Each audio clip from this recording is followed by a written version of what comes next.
प्रिय मित्रों, आज हम मात्राओं से संबंधित एक और टॉपिक लेकर हाजिर हैं। जैसे कि हमने पिछली वीडियो में छोटी और बड़ी की मात्राओं पर चर्चा की थी, आज हम छोटा ऊ और बड़ा ऊ इससे संबंधित होने वाली अशुद्धियों पर चर्चा करेंगे।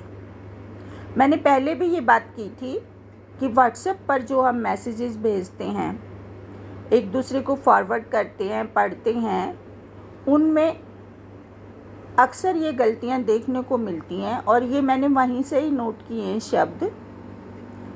तो यहाँ मैं थोड़ा सा ध्यान आकर्षण चाहूँगी कि यदि किसी मैसेज में हम देखते हैं कि कोई शब्द अशुद्ध है तो हम उसको कम से कम आगे फॉरवर्ड ना करें, ताकि हम उस अशुद्ध शब्द को और न फैला सकें। यहाँ पर देखिए, ये जो शब्द हैं, ये मैंने ऐसे शब्द निकाले हैं जो छोटे ऊ और बड़े ऊ से जो मात्राएं हैं वो इनमें अशुद्ध हैं, और इसके सामने ही मैंने इनका शुद्ध रूप भी बताया है। ये इनका शुद्ध रूप है। तो बात करते हैं। जैसे पहला शब्द यहाँ पर है समूह। समूह में माँ पर बड़े ऊ की मात्रा आनी चाहिए। समूह। अब दूसरा शब्द है बहुत। अब देखिए, समूह की उच्चारण में और बहुत के उच्चारण में जो डिफरेंस है वो आपको स्वयं ही पता चल रहा होगा कि समूह में हमने माँ पर जोर दिया। समूह यानी कि मात्रा जो है वो बड़े ऊ की आएगी, जबकि बहुत में हम ऊ को जल्दी से बोल गए। बहुत, हमने बहुत नहीं बोला, हमने बोला बहुत। तो हिंदी भाषा में हम जैसा बोलते हैं वैसा ही लिखते हैं। तो यहाँ पर बहुत ना होकर ये शब्द है बहुत। इस पर हा पर छोटे ऊ की मात्रा आएगी। दुनिया शब्द की चर्चा हमने पिछले वीडियो में भी की थी कि दुनिया में द पर मात्रा छोटे ऊ की आनी चाहिए, जबकि द पर बड़े ऊ की मात्रा लगी हुई है। ये जो है दुनिया, ये गलत है। सही रूप है ये द पर छोटे ऊ की मात्रा, दुनिया। अब एक और शब्द है पुल। जब हम कहीं रास्ते से जा रहे होते हैं और बीच में कोई पुल आ जाता है तो क्या हम उसको पुल बोलते हैं या पुल बोलते हैं? उच्चारण से ही पता चल रहा है कि जो पुल है वो मात्रा बड़े ऊ की लगी हुई है, उसमें वो गलत है। जबकि अगर हम बोलकर देखें तो जो पुल शब्द है उसमें ऊपर कम जोर दिया गया है। यही निशानी है छोटे ऊ की मात्रा की, कि जहाँ पर कम जोर आएगा वहाँ पर, जिसको हम जल्दी से बोल जाएंगे, वहाँ पर छोटे ऊ की मात्रा लगेगी। तो ये है पुल। ऐसे ही आप इससे मिलता जुलता एक शब्द देखिए, हम बोलते हैं फूल। फूल में हम ऊपर जोर दे रहे हैं, लेकिन यहाँ पर जो लिखा है वो लिखा है फुल। फुल जैसे हम इंग्लिश का फुल बोल रहे हो, भरा हुआ। छोटे ऊ की मात्रा से ये फुल बन जाता है, जबकि शब्द क्या है? फूल। तो ये शब्द सही है, फूल। इसमें बड़े ऊ की मात्रा आएगी। अब दुगना बोलकर देखिए, दुगना। दुगना में द को ऊ की छोटे ऊ की मात्रा आनी चाहिए, हम उसको जल्दी से बोल जाते हैं दुगना। दुगना तो नहीं बोलते, दुगना। तो इसलिए ये गलत है। द पर मात्रा आएगी छोटे ऊ की। उसी प्रकार मशहूर। मशहूर में बड़े ऊ की आवाज़ आ रही है। मशहूर नहीं होता, मशहूर नहीं होता, ये गलत है। दूध। दूध में भी द पर ऊ का उच्चारण हम जोर देकर कर रहे हैं, इसलिए दूध। बड़े ऊ की मात्रा। उसी प्रकार दूर बनेगा, दूर नहीं होता। बूंद, बूंद में भी ऊपर जोर दिया जा रहा है, इसलिए बा पर बड़े ऊ की मात्रा लगेगी, ये गलत है। अब बुद्ध देखिए, बुद्ध हमने बोला बुद्ध, तो बुद्ध अगर हमने बोला तो छोटा ऊ लगेगा बा पर, ये सही है और ये गलत है। ये हमने बना दिया बुध, जैसे हम बोलते हैं ना बुद्ध पूर्णिमा, तो बुद्ध ये सही है। इसी प्रकार बुराई, बुराई में हम बुराई पे जो ऊ की आवाज़ है उसको जल्दी से बोल रहे हैं, तो ये शब्द सही है और ये गलत है, बुराई नहीं होता। यहीं पर हमने आगे देखा, जैसे कि मैं अभी इन शब्दों को समझाते हुए आपको बता रही थी कि जो ऊ का उच्चारण है, यानी कि जो छोटे ऊ का उच्चारण है, उसको झटके से और जल्दी बोल जाना है, और जो ऊ है उसका उच्चारण जोर देकर करना है। तो ये बात इन शब्दों को बताने से आपको समझ आ गई होगी, ये जो मैंने शब्द यहाँ बताए। अब हम देखते हैं कि ये मात्रा कैसे लगती है। यहाँ पर मैं आपको बता दूँ कि हमारी वर्णमाला में का से लेकर हा तक जितनी भी व्यंजन हैं, उन सब को लिखते वक्त एक सीधा डंडा सभी अक्षरों में आता है। अगर हम रा को छोड़ दें तो रा में नहीं आता ये, इसीलिए ये जो है सीधा डंडा ये सभी में लगता है, सभी अक्षरों में लगता है, इसलिए जो मात्रा है वो ऐसे ही लगेगी। इस पर डंडे के ठीक आगे की तरफ जाएंगे हम, इस डंडे से मात्रा को शुरू करेंगे और इस तरीके से इसको यूं लेकर आएंगे।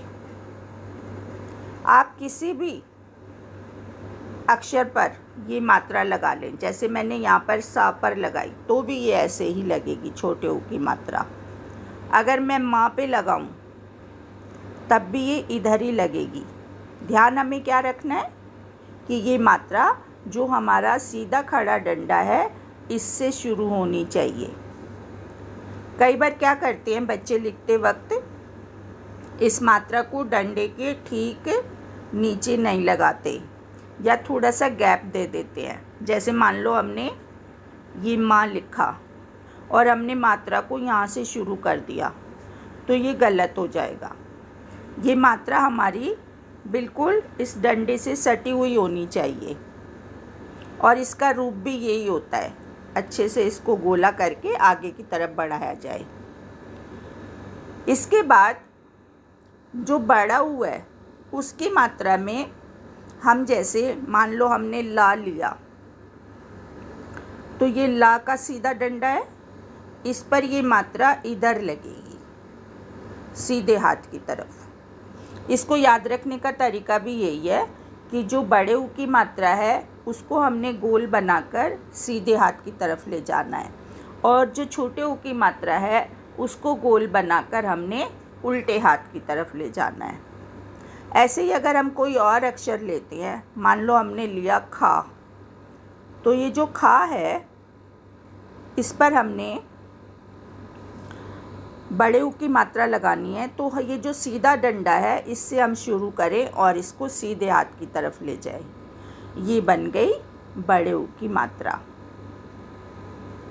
समझ में आ रहा होगा आपको, मैं कोशिश कर रही हूँ कि आपको बता पाऊँ।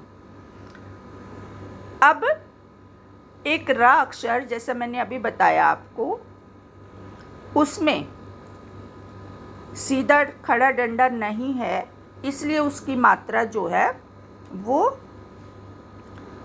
इस डंडे के नीचे ना लगकर रा अक्षर के बीच में लगती है। जैसे ये हमने रा लिखा तो मात्रा या तो यहाँ छोटे ऊ की लगेगी या फिर बड़े ऊ की लगेगी, तो भी यहीं लगेगी। ये थी मात्राओं से संबंधित बात। अब आगे चलते हैं। एक नियम है कि यदि उकारांत स्त्रीलिंग संज्ञा शब्द हों उकारांत का मतलब है जिस शब्द के अंत में ऊ आ जाए उसको बोलेंगे हम उकारांत। पिछली वीडियो में मैंने अकारांत और आकारांत की बात की थी। आज हम बात कर रहे हैं उकारांत स्त्रीलिंग शब्दों की। तो अगर उकारांत शब्द है यानी कि किसी शब्द के अंत में बड़ा ऊ आया है, जैसे यहाँ पर बहु शब्द है, बहु शब्द है तो बहु में ये जो हा है इस पर ये वाली मात्रा लगी है और ये शब्द भी संज्ञा शब्द है। और यदि हमें इसका बहुवचन बनाना है, एक बहु है तो मात्रा बड़े ऊ की लगी हुई है, ये शुद्ध रूप है इसका। लेकिन जब कभी हमें इसका प्लूरल बनाना हो, बहुवचन बनाना हो, तो आप देखेंगे कि मात्रा जो है वो बड़े ऊ से हटकर छोटे ऊ की हो गई है। यानी कि अब बहुएं जो हैं वो हम ऐसे लिखेंगे, मैंने लिख के भी दिखाया आपको, और ऊपर लग जाएगा चंद्र बिंदु ए लग के। अब बहुएं में भी जो मात्रा बड़े ऊ की थी वो छोटे ऊ में बदल गई। वधु में भी जो मात्रा ध पर बड़े ऊ की लगी हुई थी वो बहुवचन बनाते वक्त छोटे ऊ की हो गई और एक के साथ चंद्र बिंदु लग गया। तो ये एक नियम है कि अगर उकारांत शब्द हो और हमें उसका बहुवचन बनाना हो, स्त्रीलिंग शब्द हो, संज्ञा वो भी, तो छोटा ऊ जो है, बड़ा ऊ जो है वो छोटे ऊ में बदल जाएगा। अब हम र की बात अभी पहले भी कर रहे थे, तो देखते हैं, मैंने वहाँ पे आपको र में मात्रा लगानी बताई थी कि र जो है एक ऐसा अक्षर है, व्यंजन है जिसमें सीधा डंडा नहीं है। तो इसमें मात्रा लगाने के लिए हमें क्या करना पड़ता है कि इसके बीच में मात्रा लगाई जाती है। अब इसमें कन्फ्यूजन क्या होता है कि मात्रा जो है अगर हम ये लगा दें तो र का रूप ये होना चाहिए, रू, और अगर हम ये वाली मात्रा लगाते हैं तो फिर ये वाला रूप होना चाहिए। इस बात का हमें ध्यान रखना है। अब यदि हमारा शब्द छोटे ऊ वाला है तो जैसे मैंने बताया कि र में यदि छोटा ऊ मिलेगा, ये मैंने यहाँ पर बताने की कोशिश की है, तो उसमें क्या क्या मिला हुआ है। पहले है ग, उसके बाद है ऊ। कौन सा ऊ? छोटा ऊ। तो छोटे ऊ की मात्रा ये वाली लगेगी इसमें, रा में छोटे ऊ की मात्रा लगी और फिर रा आया गुरु के लिए र, और उसमें भी फिर दोबारा से छोटे ऊ की मात्रा लगी तो शब्द बना गुरु। पहले ग के साथ छोटा ऊ, फिर रा के साथ छोटा ऊ, दोनों ही मात्रा। ग में क्योंकि सीधा खड़ा डंडा है इसलिए नीचे मात्रा लगी है। रा में मैंने अभी आपको बताया था कि सीधा डंडा ना होने के कारण मात्रा बीच में लगती है, तो इसमें कन्फ्यूजन रहता है कि मात्रा को कैसे लगाया जाए। उसका रूप ये होना चाहिए, ये मैंने यहाँ पे बताया, और ये रूप जो है इसका बड़े ऊ का है। तो इसी प्रकार दो शब्द मैंने यहाँ पर और बताए। आप इनके अलावा भी और शब्दों पर ध्यान देंगे कि पुरुष कैसे लिखा गया है। प पर छोटे ऊ की मात्रा है, रा पर भी छोटे ऊ की मात्रा है और श है, पुरुष। रुपया में रा पर छोटे ऊ की मात्रा है, फिर पा अकेला है और य पे आ की मात्रा है, तो बन गया रुपया। अब हम बात करते हैं कि यदि र के साथ बड़े ऊ की मात्रा आ जाए तो फिर शब्द कैसे बनते हैं। यहाँ पर देखिए एक शब्द आया ज़रूरत। ज़रूरत में ज है, फिर रा है, रा में अब बड़े ऊ की मात्रा है, ये बड़े ऊ की मात्रा है, फिर रा है अकेला और फिर ता अकेला है, ज़रूरत। तो शब्द बन गया ज़रूरत।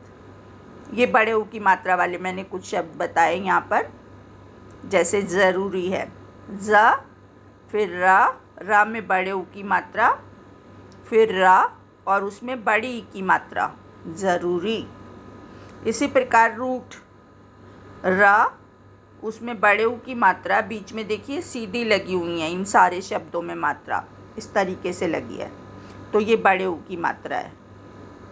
ये रा है और इसके बीच में ये बड़े ऊ की मात्रा है। तो ज़रूरी हो गया, रूठ हो गया, रा जमा बड़ा ऊ और ठा।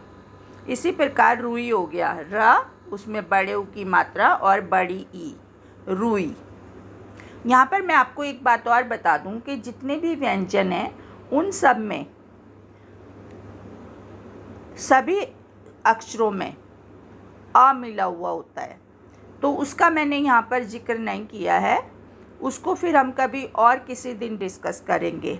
आज हमने सिर्फ छोटे ऊ और बड़े ऊ की मात्रा से संबंधित बातें की। उम्मीद करती हूँ कि आपको ये चीज़ें समझ आई होंगी। यदि फिर भी कोई कन्फ्यूज़न है, कोई डाउट है, आपके मन में कोई और सवाल उठ रहा है या आप किसी और विषय पर कोई वीडियो देखना चाहते हैं तो मुझे अवश्य लिखें। धन्यवाद।